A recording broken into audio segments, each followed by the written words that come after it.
નર્મદા જિલ્લાના રાજકારણમાં આજે ચૈતર વસાવાએ પોતાનું શક્તિ પ્રદર્શન બતાવીને વિરોધીઓના હોશ ઉડાવી દીધા। સ્થાનિક સ્વરાજ્યની ચૂંટણીના ફોર્મ ભરવાના અંતિમ દિવસોમાં ધારાસભ્ય ચૈતર વસાવાની આગેવાનીમાં તિલકવાડા, ગરુડેશ્વર અને રાજપીપળામાં હજારો લોકો રસ્તા પર ઉતરી આવ્યા। ચૈતર વસાવાની આ વિશેષ ઉપસ્થિતિમાં તિલકવાડા, ગરુડેશ્વર અને રાજપીપળા તાલુકાના આમ આદમી પાર્ટીના ઉમેદવારોએ વિજય વિશ્વાસ સાથે પોતાના ઉમેદવારી પત્રો રજૂ કર્યા। આદિવાસીઓના પ્રશ્નોને લઈને સતત લડતા ચૈતર વસાવા હવે સ્થાનિક ચૂંટણીમાં પણ પોતાની તાકાત બતાવી રહ્યા છે।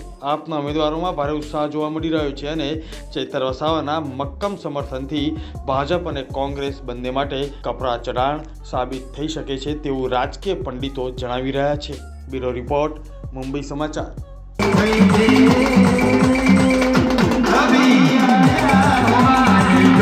અભી